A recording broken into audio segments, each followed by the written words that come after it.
Apa makna di balik kopi pancung, Ustaz? Kopi pancung itu memiliki sejarah yang penamaannya panjang di Aceh Tenggara. Mungkin di Aceh Tenggara mungkin ada, cuma di daerah lain tidak. Daerah lain tidak ada. Tidak ada istilah kopi yang ada pancung. cuma di Kutatani.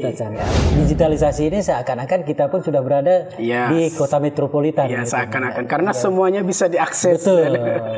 Masyarakat agraris tradisional itu orang yang asal sudah cukup kebutuhan hidupnya dia udah merasa bahagia.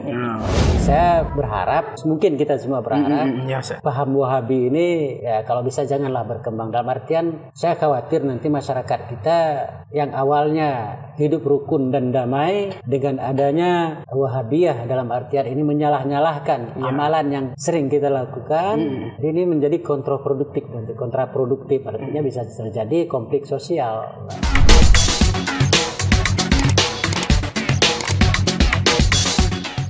Assalamualaikum warahmatullahi wabarakatuh. Jumpa lagi kita di channel Sahdari Official, channel yang berkah dunia akhirat insyaallah, amin ya rabbal alamin. Dalam acara Cerba Sahdari, yaitu cerita bareng Sahdari.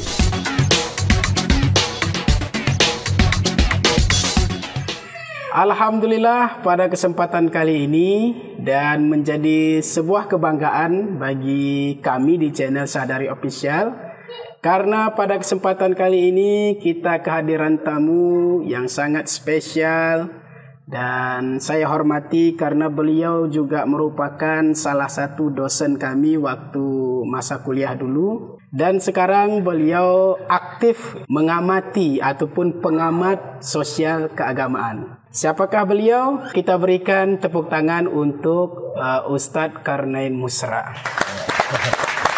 Terima kasih. Assalamualaikum Ustadz. Waalaikumsalam warahmatullahi wabarakatuh. Bagaimana kabarnya sekarang Ustadz? Alhamdulillah sehat. Alhamdulillah. Aktivitasnya sehari-hari gimana Ustadz? Biasa.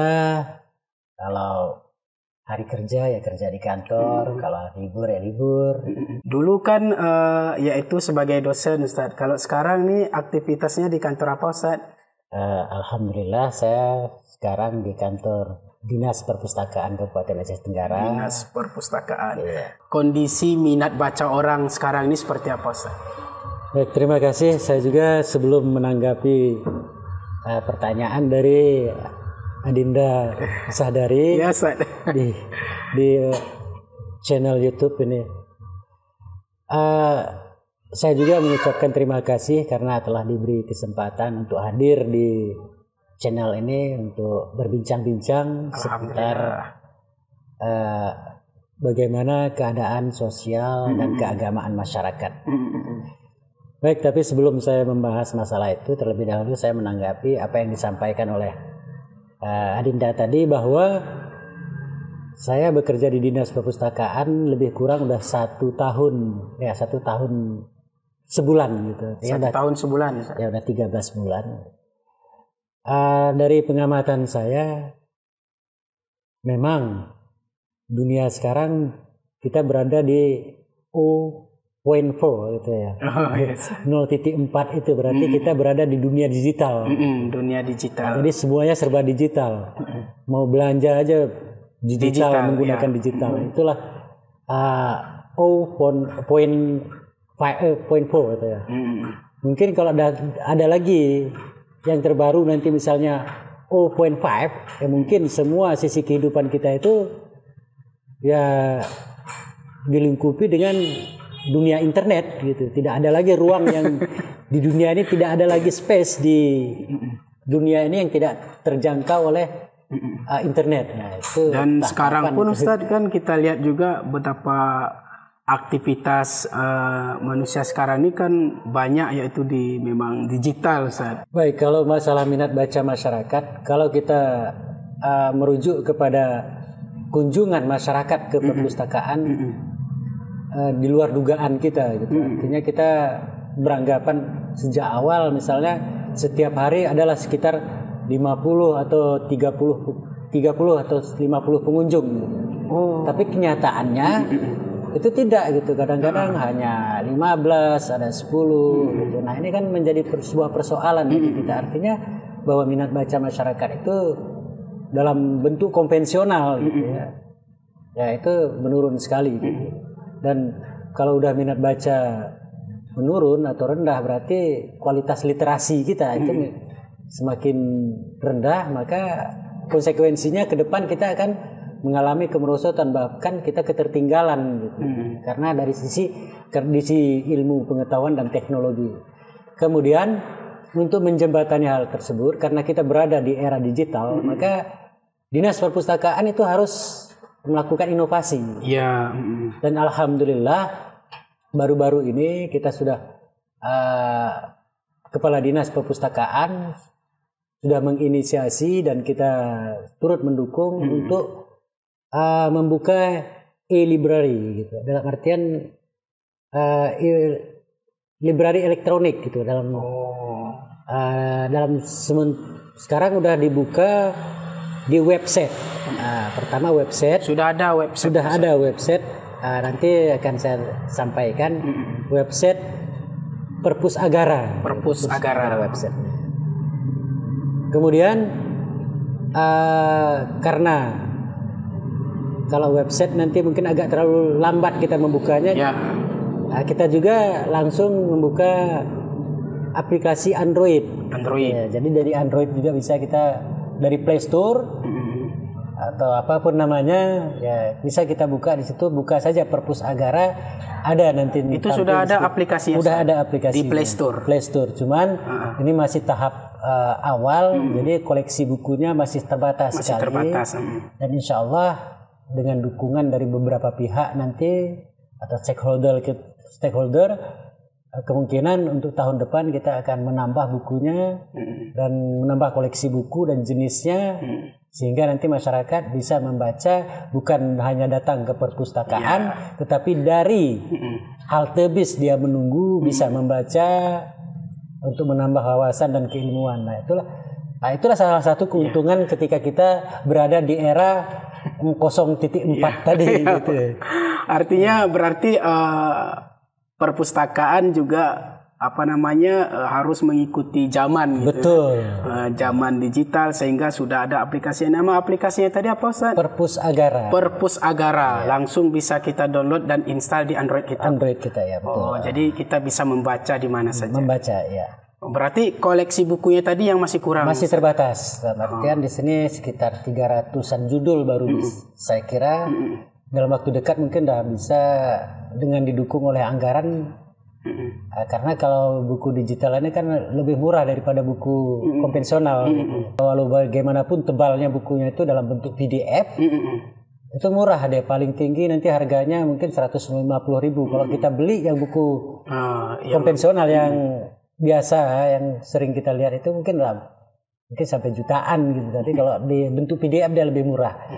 Jadi inilah sebuah upaya kita. Artinya kita ingin membangun masyarakat kita.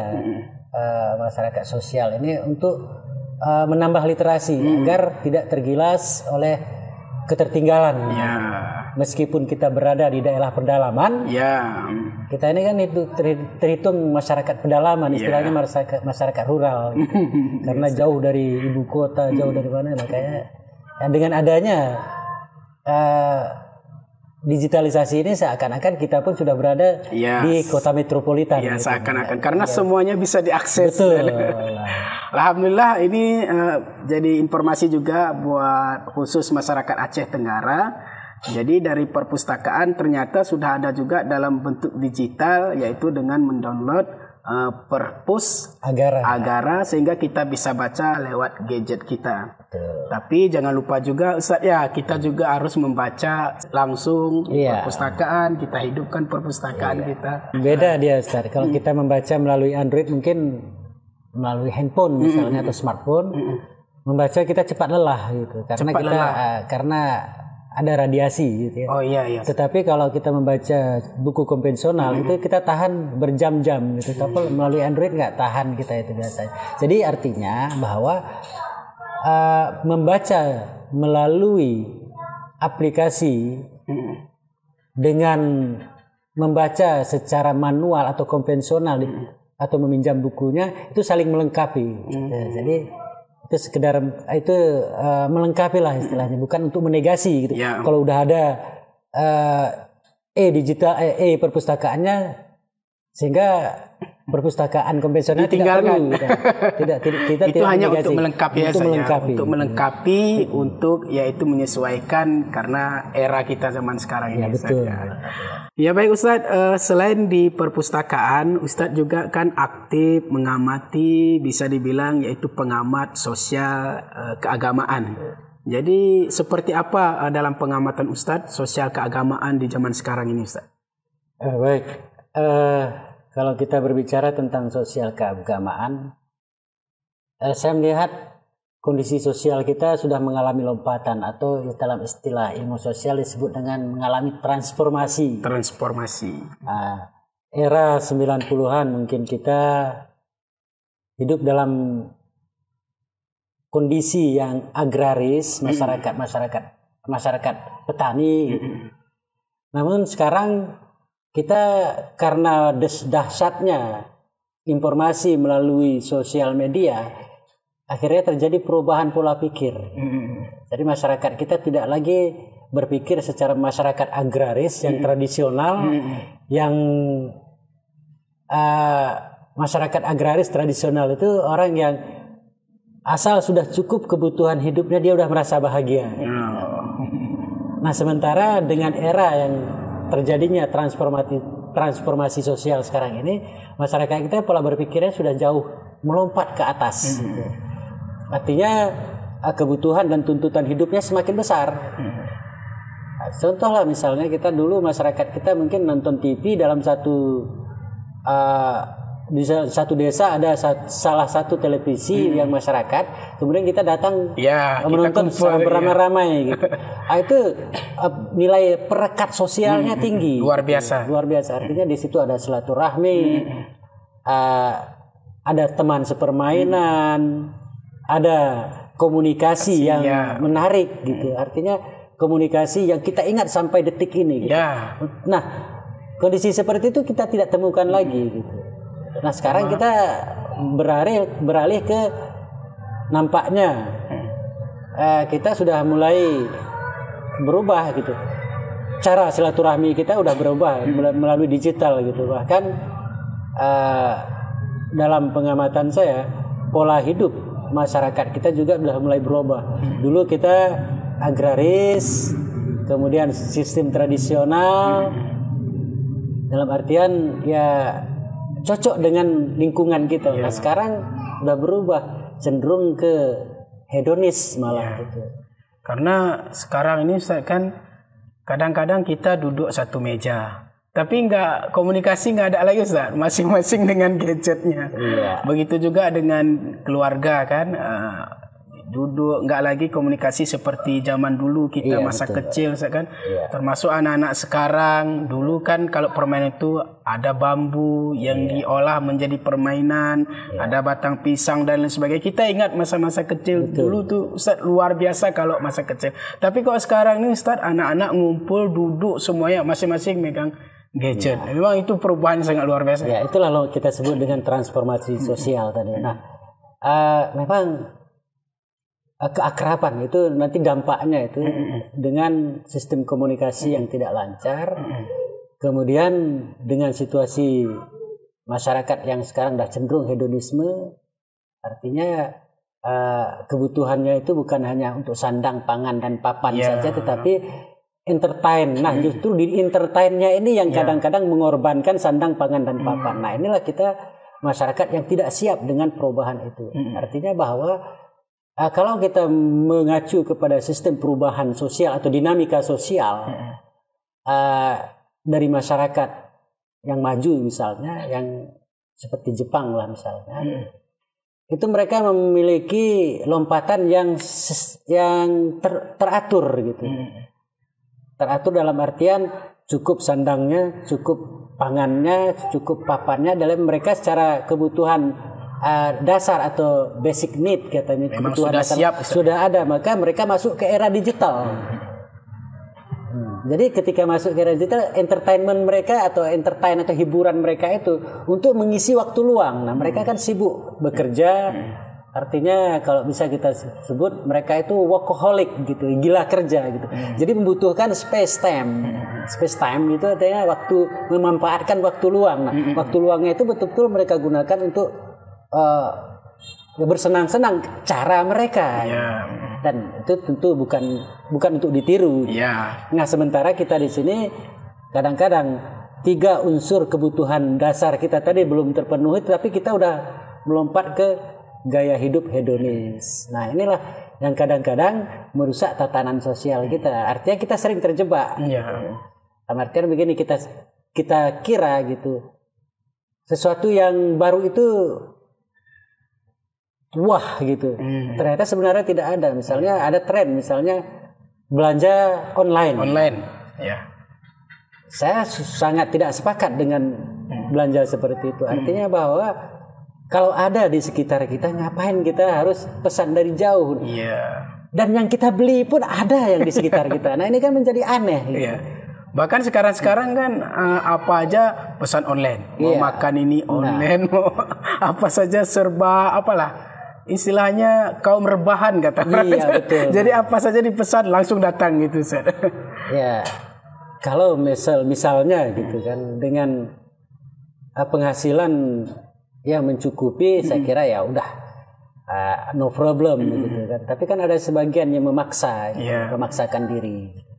Artinya dia cuma kadang-kadang bukan butuh barangnya, tetapi butuh ketika mendapat paket online, dipoto, di-share. Nah, berarti saya udah tergolong ke orang yang up to date. Gitu. Nah, ini yang menjadi permasalahan. Nah, ini perubahan sosial seperti ini.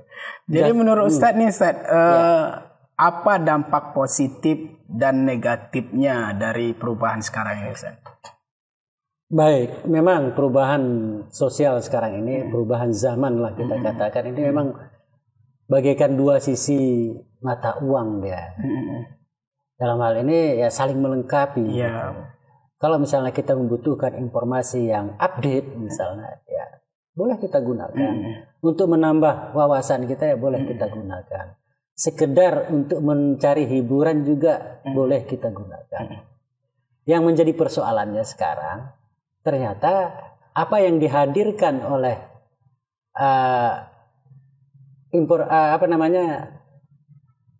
konten-konten yang ada di media sosial, baik itu yang di Facebook, YouTube, TikTok, dan segala macam yang sejenisnya itu, yang dihadirkan mereka kadang-kadang tidak selamanya positif, bahkan justru ada yang mengajak ke negatif. Nah, seperti yang selama ini yang viral itu kan TikTok. Bayangkan nenek-nenek juga ikut TikTok gitu. Itu kan dalam ilmu sosial itu dinamakan orang yang shock culture gitu. Orang yang kaget dengan terjadinya perubahan budaya gitu, kaget, terakhir dia nggak tahu posisinya gitu. Jadi diikuti aja. Diikuti aja, padahal itu tidak pantas.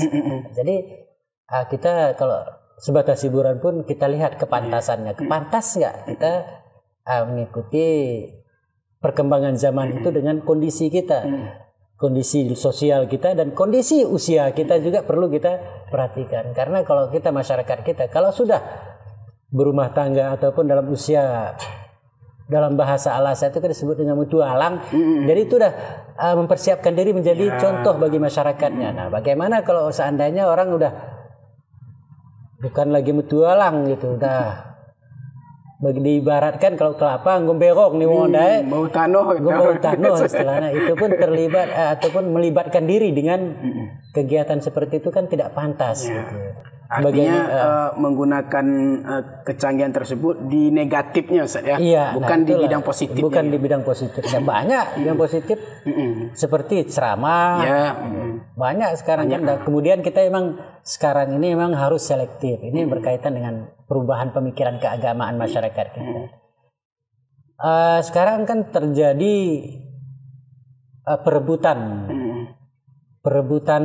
pendengar istilahnya gitu. Sekarang ini persaingan sangat luar biasa. Dan dalam hal ini kita kan memahami sekali bahwa di Indonesia paham Wahabi itu kan sudah mulai berani lah gitu. Dalam artian ya menyalah-nyalahkan amalan-amalan yang selama ini yang kita yakini kebenarannya karena bersumber dari para ulama. Ya, tengku-tengku kita dulu. Iya betul. Bayangkan gitu. Kalau takziah itu istilahnya kalau di Jawa disebut dengan tahlilan gitu. Itu kan diharamkan, padahal itu ulama untuk membuat amalan seperti itu bukan dia sembarang buat, bukan sembarang membuat fatwa atau beristihad. Itu melalui kajian yang mendalam, artinya dan dari melihat dari sisi manfaatnya gitu. Dan itu sebenarnya pengejawantahan dari hadis maupun Al-Quran yang mereka kaji dan mereka tafsirkan dengan kondisi masyarakat sekarang ini. Karena kita hidup dengan zaman Rasulullah itu kan jauh selisihnya gitu. Kita di beberapa macam itu, dari era sahabat, tabi'in, tabi'ut tabi'in, kemudian baru kita masuk ke daerah salaf, setelah salaf nanti masuk kita ke khalafnya, dan kita di era khalaf sekarang ini. Jadi kita butuh apa Ustaz ya? Kita butuh yaitu penerangan dari ulama-ulama kita kan. Betul. Gitu Ustaz. Kan ada orang ngomong itu kan mazhab, kita langsung ke hadis saja gitu. Itu bagaimana pandangan Ustaz? Langsung ke hadis ya, tanpa melihat pendapat ulama-ulama yang menjelaskan tentang itu. Nah inilah kalau kita berujuk kepada hadis, bahwa kan al-ulama warasatul anbiya. Ulama itu sebenarnya pewaris para nabi yang menentukan. Itu kan para ulama dan mereka tidak sembarangan. Dan mereka, kalau misalnya kita ambil contoh seperti Imam Syafi'i misalnya, dalam bidang fikih misalnya, itu figur ataupun sosok dari Imam Syafi'i untuk kita pahami pun nggak cukup waktu kita. Dalam artian memahami saja. Memahami satu figur. Iya. Belum lagi bagaimana perilakunya, bagaimana intelektualitasnya, itu nggak mampu kita. Imam Syafi'i pada usia 7 tahun dah hafal Quran. Jadi artinya kita butuh bermazhab. Betul, kita butuh bermazhab, tetapi bukan dalam arti fanatisme mazhab. Nah itu yang menjadi persoalan. Nanti seolah-olah nanti imam mazhab yang 4 itu yang mereka sepakat di atas, yang di bawah pertentangan. Nah itu yang jangan. Artinya kita jangan mempertentangkan imam mazhab dan jangan saling menyalahkan sepanjang ada di mazhab itu. Itu yang menjadi catatan kita, sehingga terjadinya perbedaan pemahaman kita tentang satu persoalan, misalnya tentang kunut dan tidak kunut, itu persoalannya lain gitu. Kalau misalnya kita mengacu pada Syafi'i ya laksanakan, Hanafi ya yang lainnya ya tidak, ya nggak masalah gitu. Artinya beramal sesuai dengan keyakinan dan dalil-dalil yang sudah dijelaskan. Dan jangan saling menyalahkan atau bid'ah sikit-sikit. Nah, ini yang makanya ada anekdot itu kan, saudara-saudara kita dari Wahabi misalnya kan langsung kembali ke istilahnya itu kembali kepada Quran dan hadis. Itu ada sejarahnya itu. Ketika timbulnya pemikiran Wahabi era akhir tahun abad ke-18, akhir abad ke-18. Sebelumnya kita kan mengalami stagnan dalam sejarah Islam, artinya terjadi kejumudan. Di era itu maka lahirlah pemikiran-pemikiran pembaharu gitu. Salah satunya yang menisbatkan dirinya sebagai Wahabiyah. Wahabiyah ini dalam bahasa lainnya disebut dengan Puritanisme gitu, artinya memurnikan kembali ajaran Islam, karena mereka menganggap bahwa sepanjang setelah wafatnya Rasulullah, kemudian habisnya era sahabat, habisnya era tabi'in dan tabi'ut tabi'in, maka menurut pemahaman mereka ajaran Islam itu banyak bercampur dengan tradisi-tradisi masyarakat Arab, masyarakat di mana yang menetap perkembangan Islam pada saat itu. Nah, ketika dianggap itu bercampur, mereka mengembalikan, diburnikan lagi gitu. Itulah awalnya dari gerakan Wahabi itu. Awalnya itu gerakan pemikiran untuk memurnikan. Itu kan sangat bagus, Ustaz. Bagus memang, cuman cara mengembalikannya itu yang kadang-kadang terlalu frontal gitu. Kembali kepada Quran dan hadis. Apa sanggup kita kembali ke Quran dan hadis, nggak memakai jasa para ulama? Padahal ulama juga bukan sembarangan untuk menentukan sebuah ijtihad ataupun fatwa. Nah, untuk itu saya berharap dan mungkin kita semua berharap paham Wahabi ini ya kalau bisa janganlah berkembang. Dalam artian saya khawatir nanti masyarakat kita yang awalnya hidup rukun dan damai dengan adanya Wahabiyah dalam artian ini menyalah-nyalahkan amalan yang sering kita lakukan. Jadi ini menjadi kontraproduktif, artinya bisa terjadi konflik sosial. Artinya di Aceh Tenggara ini Ustadz amati kira-kira paham Wahabi ini sudah berkembang, Ustaz? Pahamnya sudah berkembang. Sudah ada ya. Sudah ada di Aceh Tenggara ini. Belum berkembang. Sudah ada, tetapi wujudnya nggak kelihatan. Gitu ya. Dan pahamnya itu ya boleh jadi kita nanti melihat di Facebook. Membuat status yang kadang-kadang mengharamkan ini ya. Lihat ceramah-ceramah dari golongan Wahabi, kemudian wah ini bid'ah gitu. Jadi itulah mungkin salah satu kemudaratan kalau belajar tanpa guru. Betul. Ya. Jadi langsung kita tonton tanpa guru itu sangat bahaya, saya. Ya betul. Artinya begini, ceramah itu kan kita tidak tahu latar belakang penceramahnya kadang-kadang.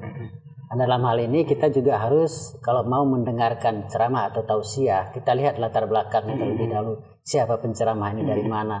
Bukan hanya kita memandang dia dengan tampilannya saja, yang menampilkan seperti sosok yang alim, alamah. Kemudian kita tidak melihat latar belakangnya, ini kan jadi persoalan tersendiri nanti. Nah, oleh sebab itu ya kita harus cermat gitu. Kita lihat latar belakangnya gitu. Zaman sekarang ini kan orang memang lebih sering mendengarkan tausiah, kajian-kajian pengajian itu kan lewat handphone, saya kan. Betul. Nah, di YouTube dan lain sebagainya. Jadi yang bahaya tadi kan itu kan tidak pakai guru. Iya, betul. Jadi dalam pandangan Ustaz seperti apa kita menyikapi? Apakah memang tidak boleh kita belajar dari YouTube atau kalau boleh seperti apa, Ustaz? Baik. Kita boleh belajar dari manapun sumbernya, tidak masalah. Sepanjang ya kita memahami gitu. Yang pertama tadi misalnya kalau kajian tentang keagamaan ini berkaitan dengan adanya dua kubu gitu ya. Polarisasi masyarakat seolah-olah ada yang Wahabi dan ada yang Sunni gitu. Padahal Wahabi pun Sunni juga ya, mereka pengakuannya. Cuma sekarang ini kan cara berpikir dan cara bertindak. Nah, Wahabi ini kalau menurut hemat saya yang menonton ataupun yang menyimak kajian-kajian Wahabiyah itu siogianya itu orang yang sudah paham, yang paham tentang kondisi Ahlus Sunnah wal Jamaah yang sudah lama berkembang di negara kita, termasuk di daerah kita. Kalau menonton itu hanya sebatas perbandingan, jadi sebagai pelengkap saja. Istilahnya kalau kita makan, itu ibarat sambalnya aja lah, gitu ya. Ada pelengkapnya, artinya suplemennya, tambahannya, bukan menjadi patokan. Sebagai perbandingan itu saya kira bagus, gitu. Artinya kita cakrawala berpikir kita luas, ternyata pendapat tentang suatu persoalan itu bermacam-macam dan ada juga yang model begini, dan itu sebagai perbandingan. Kemudian kalau bagi masyarakat awam, kalau bisa ya janganlah. Karena tapi kan gini Ustaz, masyarakat sekarang ini kan nggak bisa dikontrol, Ustaz. Betul. Nggak bisa dikontrol, dia pasti akan ada saja kadang melihat apa. Jadi sikap masyarakat awam lah, masyarakat awam khususnya, bagaimana cara menyikapinya gitu, supaya jangan nanti kadang pahamnya kadang berganti-ganti pahamnya, Ustaz, karena lain-lain yang ditonton gitu. Baik, jadi media sosial sekarang ini semuanya ada, tetapi tidak semuanya benar. Jadi kalau ada persoalan, misalnya kita mendengar kajian yang mungkin tidak seperti biasa yang kita dengarkan, lebih bagus kita konsultasikan hasil kajian tadi, kita tanyakan kepada ahlinya gitu. Jangan sesama yang tidak tahu.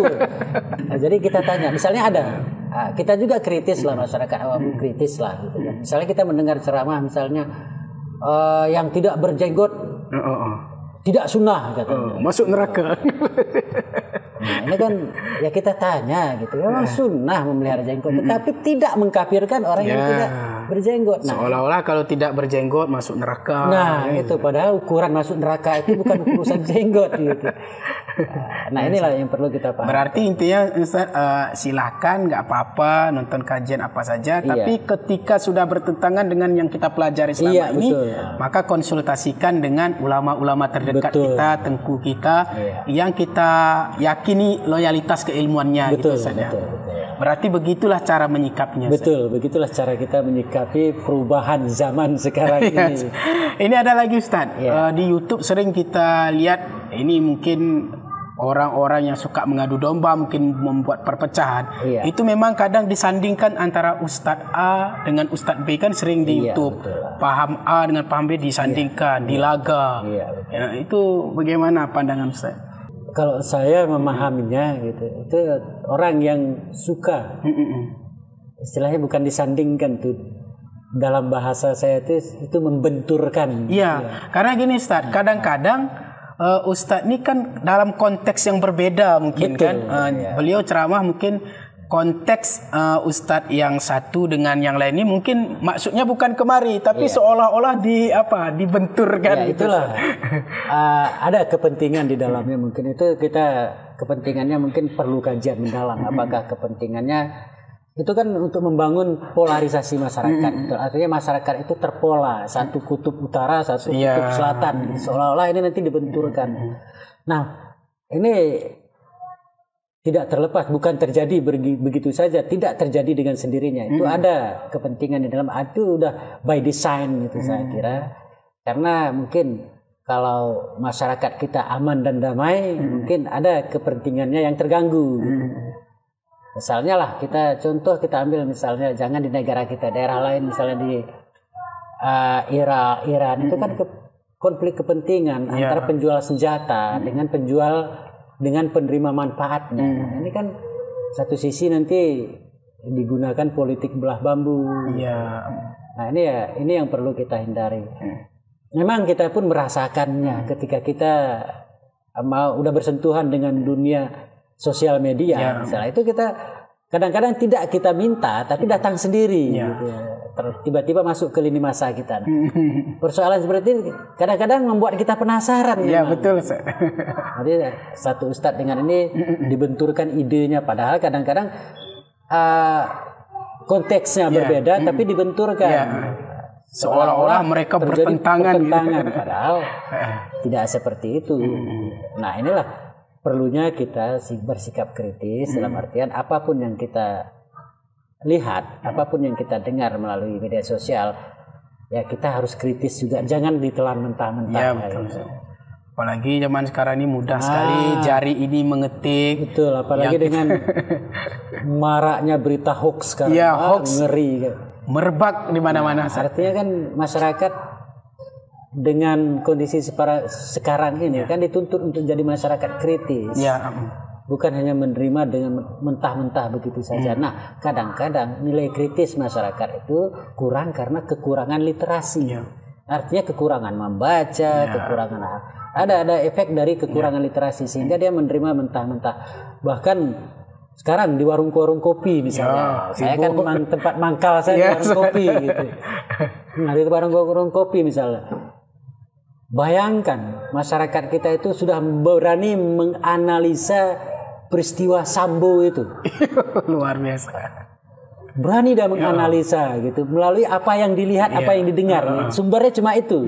Apa kata YouTube, apa kata televisi, itu sumbernya untuk menganalisa. Apalagi kalau masalah Sambo ini kan liar, Ustaz. Betul. Liar sekali sekarang ini. Nilai nggak sanggup kita mengikutinya. Bahkan sangat liar sekali, bahkan yang tidak terpikir oleh kita terpikirkan di situ. Hal-hal yang nggak sampai kita mikirkannya udah sampai ke situ. Nah, itulah artinya kan hal-hal seliar seperti ini itu berpotensi membuat masyarakat menelan mentah-mentah gitu. Karena sumbernya tidak paham, belum paham sumbernya tapi sudah berkomentar. Kemudian ada lagi yang iseng gitu, udah berkomentar buat podcast lagi yang bisa melanggar undang-undang ITE. Banyak kan sekarang ini terjebak dengan itu karena tidak terkontrol lagi. Kemudian membuat postingan misalnya yang berbau sara lah gitu. Dan ini kan menjadi persoalan bagi kita. Nah, makanya kita dituntut masyarakat kita ini ya kalaupun tidak secerdas masyarakat perkotaan ya minimal kecerdasan di tingkat kita lah. Artinya jangan mudah membuat terkontaminasi dengan berita-berita hoax dan menjadi terlibat di dalam berita hoax itu sendiri. Ini kan kita sering juga melihat status setiap ada yang Ustadz tweet atau status itu selalu di atasnya kopi pancung. Ini jadi pertanyaan juga Ustadz. Mungkin Ustadz apa makna di balik kopi pancung Ustadz? Baik, kopi pancung itu memiliki sejarah yang penamaannya panjang di Aceh Tenggara. Mungkin di Aceh Tenggara mungkin ada, cuma di daerah lain tidak. Daerah lain tidak ada. Tidak ada istilah kopi yang ada cuma di Kuta Candi. Artinya kopi setengah gelas. Iya. Itu bukan menggambarkan keinginan, itu menggambarkan kesederhanaan karena tidak cukup uang membeli penuh maka kopi pancung. Maka harganya pun setengah dari kopinya. Itu mungkin istilah itu terinspirasi dengan istilah rokok dulu. Masyarakat kita kan dulu masyarakat yang kita katakan masyarakat yang secara ekonomi lemah.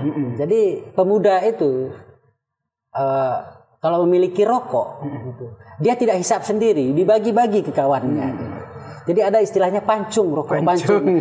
Kemudian melebar ke minum kopi gitu. Ada istilah kopi pancung. Kopi pancung. Nah, itu menggambarkan kondisi masyarakat yang tidak memiliki dana lah itu istilahnya. Sampai sekarang kopi pancung masih ada, Ustaz? Masih. Di kedai kopi kita minta kopi pancung. Cuman ada modifikasinya dulu. Kopi pancung itu gelasnya standar, kemudian disetengahkan. Sekarang ada gelasnya kecil. Oh, jadi itu jadinya. Ya, ada kreasi yang baru gitu. Itu yang pertama. Itu dari sejarah istilah kopi pancung. Kemudian yang saya maksudkan kopi pancung dalam beberapa itu sebenarnya hasil refleksi lah itu. Refleksi. Perenungan gitu. Itu kalau dibaca tidak membutuhkan waktu lama, antara 2 sampai 3 menit cuma membacanya. Artinya udah selesailah minum kopi pancung. Gitu. Itu inspirasinya. Kemudian isi dari kopi pancung itu sendiri merupakan refleksi saya tentang kondisi kehidupan masyarakat di daerah yang khususnya yang berkecimpung di warung kopi gitu. Karena kita kan sudah mungkin tradisi, dan ini tradisinya kalau terus-terusan tidak baik juga gitu. Tapi kalau waktunya misalnya kita minum kopi dengan waktu tertentu, misalnya di waktu yang luang di luar jam kerja, itu saya kira bagus sebagai meningkatkan sosialisasi kita kepada masyarakat dan silaturahmi. Dan semua persoalan hidup, baik di dalam rumah tangga, baik dalam kehidupan keluarga, baik dalam kehidupan keagamaan, semuanya dibahas di warung kopi gitu. Nah, itulah yang saya amati. Jadi bagaimana mereka menyikapi persoalan kemiskinan, sosial, masalah keagamaan, masalah politik. Mereka dengan pandangan mereka yang sesederhana itulah yang saya rekam dan itu saya jadikan sebagai catatan renungan saya. Tetapi tentu saja dalam kopi pancung ini saya tidak menulisnya dengan secara serius, artian tidak dengan pendekatan ilmiah, tidak dengan pendekatan sistematik, boleh jadi dia zigzag. Alur ceritanya nggak mesti tersusun, melompat kadang-kadang. Boleh jadi yang inti ceritanya itu di awal, boleh jadi di tengah, boleh di akhir. Jadi dia tidak runtut ceritanya, itu zigzag. Artinya disitulah untuk menggambarkan situasi masyarakat kita, bagaimana pemahamannya tentang kondisi politik, sosial, ekonomi, keagamaan, begitulah cara mereka memahaminya. Dan itu masyarakat kita yang berada di sekitar warung kopi. Dan berbeda dengan masyarakat yang hidup di dunia akademik, misalnya seperti di dunia kampus, ada berbeda. Tapi saya mengambil memotretnya dari Angel. Dari Angelnya itu saya ambil dari sudut masyarakat, istilahnya itu memiliki waktu untuk duduk bersantai di warung kopi. Jadi itulah istilahnya kalau cerita sejarah tadi, kemudian isinya seperti itulah itu. Bahkan untuk membangun cerita itu saya kadang-kadang menghadirkan tokoh gitu. Oh gitu. Komunitasnya kita ambil misalnya warga ngobek club gitu. Kita adopsi mungkin dari ILC gitu. ILC. Indonesia Lions Club gitu. Kita coba buat ya warga ngobek club gitu. Gitu saya. Kemudian tokoh-tokohnya di situ tokoh-tokoh yang akrab di sekitar kita saja gitu. Artinya kita dulu ada istilahnya membuat dalam bahasa Arab kita sebut dengan lakab. Kalau kita kan pamen gitu kan dalam bahasa Alas ya, pamen. Aliasnya gitu. Seperti ada Wantabu, Wanambul, Wancalu itu kan. Tapi itu menggambarkan orangnya. Orangnya. Menggambarkan ada sisi seperti namanya itu orangnya itu untuk mempermudah mengingat tokohnya. Kemudian tokoh sentralnya di situ paling nanti ada sentral Ningguh gitu. Artinya orang yang mencoba bijaksana dengan keterbatasan kemampuan berpikirnya gitu. Artinya sangat sederhana. Dan kemudian ada nanti tokoh yang menjadi apa istilahnya itu tokoh ideologisnya gitu. Artinya yang mengeluarkan ide-idenya itu ya itulah saya masukkan diri saya sendiri gitu. Karena saya sebagai orang yang terlibat di dalamnya dan berpartisipasi di dalamnya. Gitu. Jadi ya itulah sekilas tentang kopi pancung. Iya Ustaz. Baik Ustaz, ini kita bukan kopi pancung nih Ustaz. Teh nih Ustaz. Iya. Minum nih Ustaz. Oke, baik. Bismillah. Ya baik Ustaz, terima kasih atas waktunya sudah hadir di podcast kita yang sederhana ini. Mudah-mudahan ini juga bisa menjadi konten edukasi, menambah wawasan wabil khusus masyarakat Aceh Tenggara. Terakhir Ustadz, mungkin ada yang mau disampaikan menyikapi tentang sosial keagamaan seperti yang kita bahas tadi kepada masyarakat. Silakan Ustadz. Baik, bagi masyarakat abad ke-20 dulu, artinya awal tahun 2000. Kita masuk ke milenium ketiga, itu sudah banyak tercetus ide ingin memimpikan masyarakat yang madani. Istilahnya masyarakat yang mengadopsi bagaimana spiritnya gitu, spirit ketika Rasulullah berada di Madinah gitu, hidup toleran, hidup penuh dengan kedamaian, hidup dengan keamanan dan tidak ada yang merasa terzolimi. Semua merasa aman. Spiritnya seperti itu masyarakat madani, atau istilah sekarang dalam bahasa sosiologi gaulnya lah gitu. Itu civil society gitu. Jadi masyarakat atau civil society ini masyarakat yang beradab gitu. Dalam kita peradabannya itu spirit peradabannya, spirit kebudayaannya itu kita bagaimana yang telah dicontohkan oleh Rasulullah SAW ketika berada di Madinah. Nah, itulah kita mengharapkan adanya masyarakat madani, dan itu bukan hanya sebatas utopia, artinya itu sebatas hayalan kita, tapi bisa menjadi kenyataan dengan cara kita terus meningkatkan kapasitas kita dengan menambah wawasan dan keilmuan, kemudian menambah keimanan dan ketakwaan, dilanjutkan dengan kegigihan kita dalam beribadah, kemudian menerapkan pola hidup yang wara, qanaah gitu. Kita gigih dalam berusaha, gigih dalam beribadah, tetapi tidak poya dalam kehidupan. Nah, itulah Ustaz. Ya baik, terima kasih Ustaz. Mudah-mudahan Ustaz diberikan kesehatan zahir batin. Terus bisa menebarkan inspirasi, motivasi lewat kopi pancungnya. Ya baik sahabat Sadari Official, demikianlah perjumpaan kita kali ini. Mudah-mudahan bermanfaat. Sebagai penutup kali ini kita mengutip dari tausiah almarhum Kiai Haji Jainuddin MZ. Beliau pernah mengatakan, zaman boleh berganti, keyakinan jangan mati. Zaman boleh berubah, akidah jangan goyah. Terima kasih, insya Allah kita jumpa di episode berikutnya. Wassalamualaikum warahmatullahi wabarakatuh. Waalaikumsalam. Terima kasih Ustaz.